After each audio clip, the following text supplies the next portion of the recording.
always wanted to ask you this question, and it just popped in my head. If you knew what would have become of the seawall, the journeys it would have taken you on while filming it or before you filmed it, what extra, what do you think you would have done differently? If I knew, if you knew then what you know now in terms of the journey that this film has taken you on and the reaction to it, do you think you would have done anything differently while filming it? That's a great question, Selwyn. I mean, it's been very organic, and I feel like I've been doing my best. I've been doing everything sort of like gut and head, you know, just sort of working that way.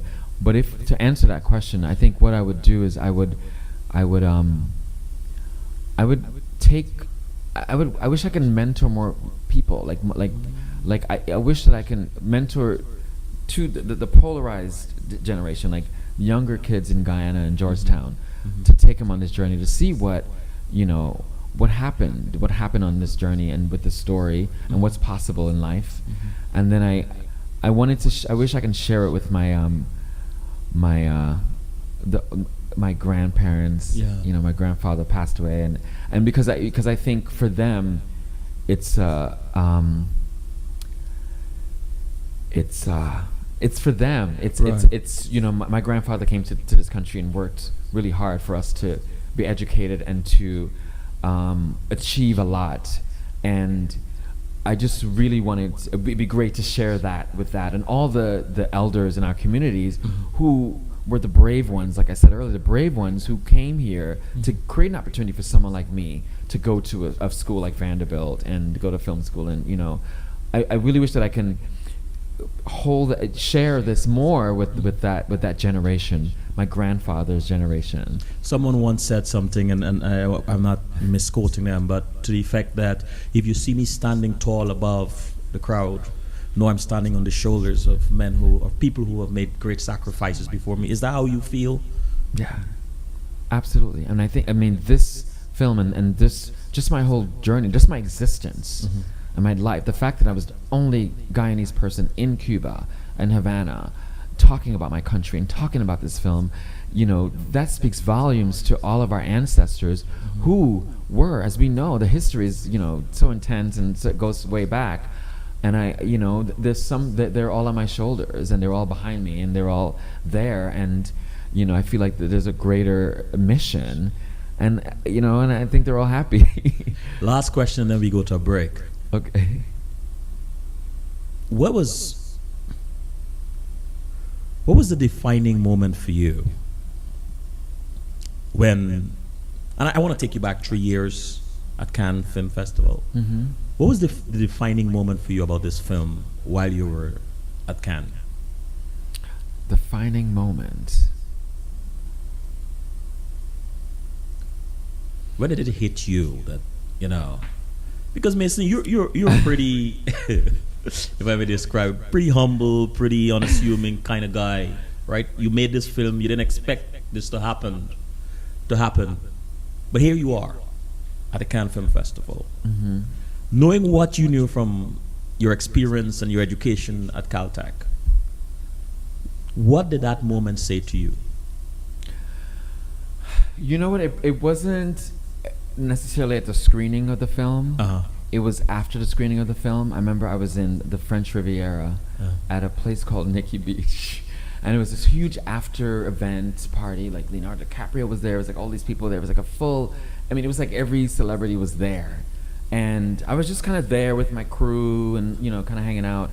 And then someone came up to me, my friend from Belgium, came up to me and was like, "Wow, I saw your film. And where are you from again? Tell me."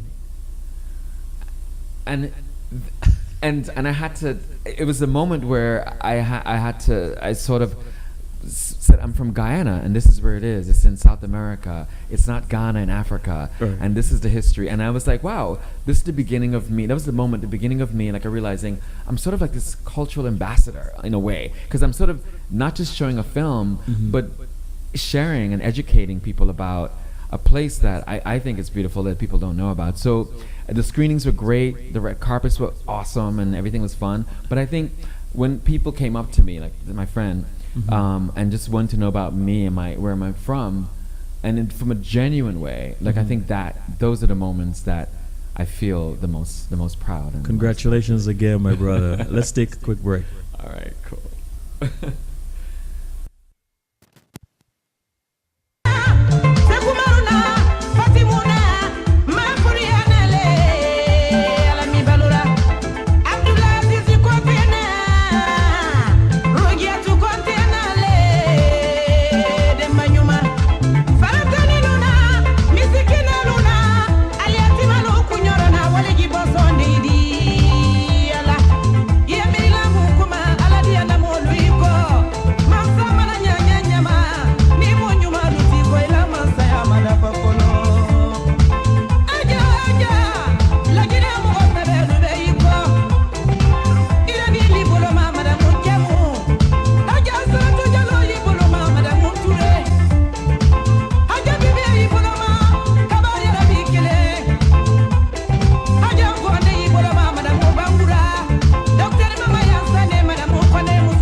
We are back with Mason Richards. Mason, what surprised you about Cuba?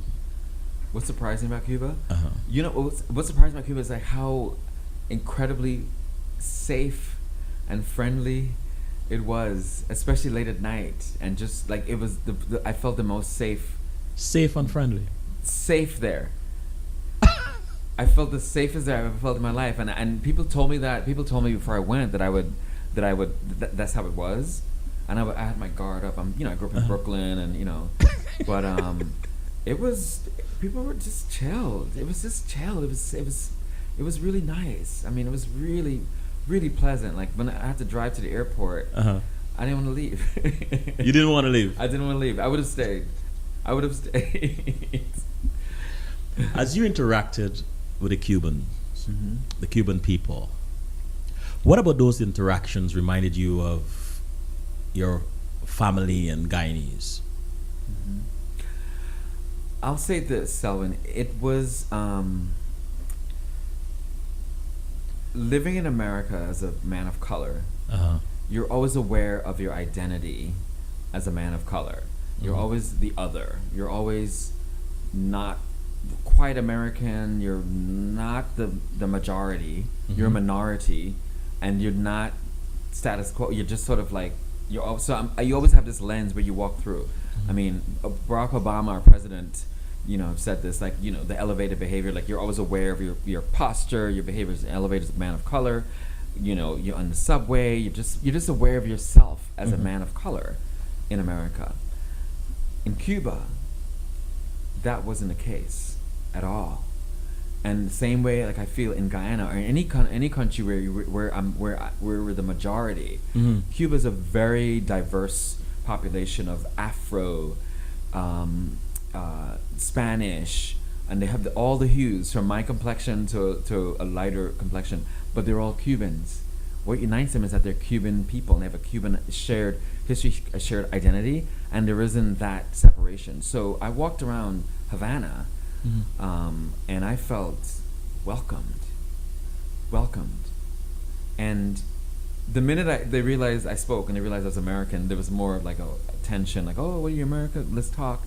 But I went to Old Havana, and I was in the film festival at the Hotel Nacional where everything was happening, but I went into Old Havana where people actually live in the villages, and everyone has an open door. Like they all have the doors open, and everyone is just there and sort of living, and they were the friendliest people. And I'm not kidding you, they were friendly, and I was nervous because I was waiting for something to happen, but it was cool. Then someone told me, "Oh, you're going to the concert tonight? There's a free concert." And I was like, "Okay, yeah." And there was a full band, like thousands of people. All the Cubans just went out to celebrate this concert. They just had a free concert in the street. It was a beautiful place. And I don't want to idealize it. I'm sure there are issues there that I didn't see. And there is that desire for when you're a tourist for people wanting to get extra money out of you and things like that, but I wouldn't say like that was my like the gist of my experience. That wasn't my experience at all. So what was your most memorable moment during the screening of El Malakon? It was actually like most screenings that I do, it was actually watching the faces of the people watching the film, right, and then having an interaction with them afterwards, and have people, when someone says to me that I can relate to that character, I can relate to Marjorie, this woman, and they have a story of my grandmother, I left my country, or someone left my country. When someone has a personal story, and that happened in Havana, those are the moments where I felt like, okay, my job is done, right? Because I think film, should be didactic, and that's an old, word for obnoxious word in the art world, but a didactic in the sense that it's not about me making the film to tell my story, and it's all about me. It's about me making a film for someone else to have an experience, so they can examine their own story and reconcile and have something else happening with their lives. And when that happened in Havana, and that happens when the film was screened in Toronto and in Cannes and other places, and in Suriname at CARICOM last year. So, those are the best moments when people can watch the film and relate to this universal story and identify moments and be aware of their own narrative, finding out their own story. Cuba is known for its richness in arts and culture. Very, very, very rich, right? Yes. As an artist, as a filmmaker, as a writer, director, a creative person, what was the energy or the essence of Cuba saying to you, Mason, as you were there? I wanted to drink whiskey and smoke cigars. No, should I say that? Oh, it was, okay, so there are two things. The Hotel Nacional is a beautiful place. It reminds me of one of my favorite hotels in LA, the Chateau Marmont. And it's like built in the 50s. The Americans built this hotel. We're good here with the mic? Right. And it's like you're inside a cigar box. It's like beautiful old wood and the architecture in Cuba is beautiful, and just the cars are from the 1950s, and it's just very classic, it's just very out of a movie. Like it's like time stood still. Wow. And that's what I love about it. Just very, people greet you, politely, and you know, I just Say good afternoon and good good morning. afternoon, good morning. It was just very classic, like old. It was like time travel. So I think I like that, and I just loved, I love that aspect of it. And in terms of art, it's beautiful, like the cars and the architecture. We were fortunate enough to get a tour of an old sugar factory. Really? That's turned into this ridiculous art space, and I don't want to say too much about it because I'm not sure if I can. Okay. But it was incredible. I saw so many young, talented Cuban artists displaying their work, from like portraits and sculptures, films, in this ginormous space. And then there was a cafe, there was a lounge, and then there was we were there, and then they're like, oh, we're having a concert. So then we had these folding chairs, and there was a live performance in this ginormous space of young, creative, talented, amazing artists. And so, I mean, that was when I was like, I want to stay. In the chat room, Karen G said, is the Seawall still being shown? Is it on DVD, or where is it right now? What are you currently working on? Who's that, Carol? Karen G. Karen G. Thanks for writing in. Well, yes, the Seawall is available. The Seawall is available online at Anansi Studios. And you can just Google or click Anansi Studios and a Seawall, and you can watch it online. You can stream it online. There is a fee. It's like, I believe it's like $5 to watch it once or twice, I think. And we have screenings happening across the country and internationally. We're screening in Berlin in March. We're screening in Toronto coming up soon. And so I'm so fortunate. Hey, you're a busy dude. that I can still screen this thing after 3 years. Yeah. So I mean, it speaks volume for the quality of the film. To date, what are some of your greatest challenges as a filmmaker and director? I guess like every filmmaker, Selwyn, it's just, it's finding. It's finding. I think a lot of filmmakers have two challenges: it's finding an audience and then finding funding for your film. I think I've been blessed that I was able to find an audience. Like the fact that I saw so many people in Cuba. That's part of our diaspora, the Caribbean diaspora, in the Caribbean, in Toronto, in London, who are interested in this story, and in America. I think that's good. Finding that audience is great, right? But the challenge that remains is finding the resources to make the feature, which I'm working on now, of the Seawall. And it's always just trying to find that right grant or the right investor, someone that believes, the story can go far and can benefit a community and can reap rewards. So I think that's it. And I mean, and there's another challenge of like making the story authentic, which is my own personal sort of thing that I wrestle with. I've been wrestling with for the past 2 years. I've been writing the script and working with amazing producers and friends who have been looking at the story and the script and giving me feedback. I was fortunate enough to be part of I was winning a fellowship with Sony Pictures and having a mentor there who was able to look at some of my work, and so sort of like finding the right, authentic, true story, funding, and an audience. Those are the challenges. Three things. Miss, when I look at you, I get a couple of things as reasons for your success, and correct me if you think I'm wrong. Okay, I will. You're good at relationships. Good relationships. I think that's important in navigating, these corridors, challenging corridors, I should say. You're committed, and you're passionate about what you're doing. If I missed something, what would that be? And this is for a young listening audience.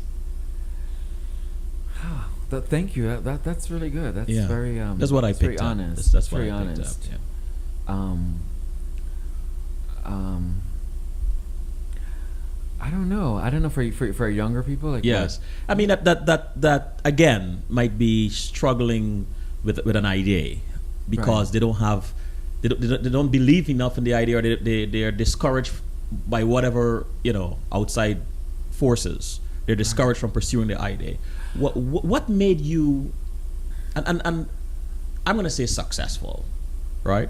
I know we Guyanese, we like to run away from that word, or I'm not successful. But what you think contributes to your success apart from the three things that I just mentioned? I'll say this.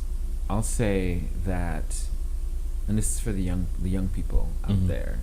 I really believe, like the kids, I really believe that you have to absolutely do your research and know what business you're in, know what you're doing. If you are a banker, if you're a mechanic, if you are trying to run a restaurant, you're trying to run a club, you're trying to run a t-shirt business, know what it is that you're doing and do your research. Figure out every single person that's doing the same thing. Figure out everything about every detail that you can, and then figure out what makes you so special and so unique in what you're doing. And if you don't know what that is, you find it, you discover that, and you create that. And that's it. It's just like knowing the world and you're in, and doing your very, very best. Doing your very, very best to talk, to feel comfortable talking about it and sharing it and selling it, pitching it, and becoming successful. And find a mentor. Find a mentor. Yes. Find a mentor. Exactly. Very important. Karen G said, I think many in our community has things to say via movies and documentaries. Issue is they don't know how to go about it with funding, with funding, investors, etc. Where would you recommend them to get info?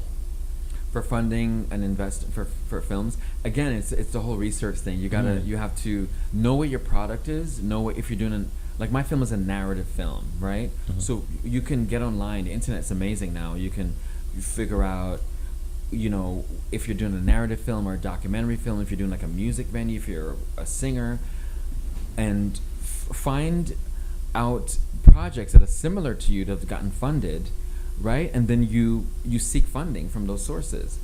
It's a lot of work. It's a lot of work. It's not for the faint of heart. It's not like you can't just get up and be like, oh, I'm gonna try to make a movie. No, because there are 100 other people trying to make a movie too. So you need to sit down and figure out, okay, how am I gonna make this movie different?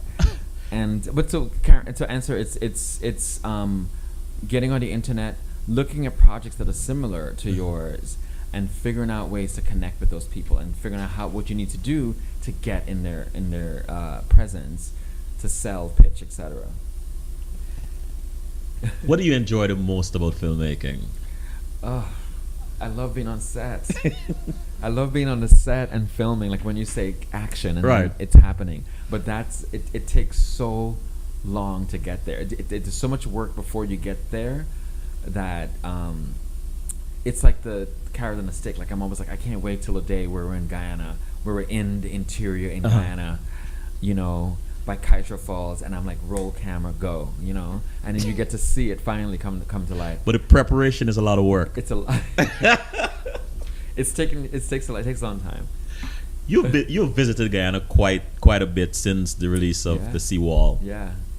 When you were there, is there a particular idea for a film that Guyana keeps, or being there in Guyana keeps reminding you of, or telling you that you should make? An idea? That's a great question. Yeah. Well, one of the last time I was in Guyana was last year. I had the privilege to go up to I'm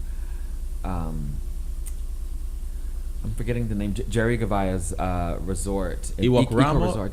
Iwakurama or something like that. Yeah, Jerry Gavaya's I'm forgetting the name. Forgive me. Amazing eco resort in Guyana, and what I saw, we had to get there. You had to take a boat, like you had to take a boat for like an hour into the interior of Guyana, and we passed these like amazing villages with Amerindian people. And for people who don't know, Amerindians are native people to Guyana, like Native Americans, we say in America. And just that culture and that community is Absolutely. Just it seems like it's so enigmatic. Right. We don't know about them, and we have assumptions about those community. And Amerindian people protect the nature. They protect nature. They Yes. protect the trees, and they want to preserve the environment in Guyana, the beauty of the country. You know, Guyana has 98% of its rainforest intact, and a largely is due because of the Amerindian community. So I think I would love to do something where we sort of explore the interiors of Guyana, the sort of the jungle, as we want to say, or the ecosystem. You know, Guyana has like the largest bird watching, you know, in the world. It's been written up in National Geographic, Yeah. and nobody knows. But just something with nature, something with the environment there. And I don't know what that looks like, but I would love to see that. Yeah. I really love to. Let's take a quick break. Okay.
We are back with Mason Richards. Mason, what is next for you as a director? What is next? I think as we bring in 2015, I definitely working on my first feature. Your first feature. Tell us a little Yeah. bit about that. Are you at liberty to? A little bit, yeah. I definitely, it's definitely going to be the seawall. So I'm the seawall feature. The short has been so good to me, Right. for a long time, and I'm kind of tired of it. I'm just it's a lot, and so I'm ready to transform and grow, right? And so what's next is definitely working on making.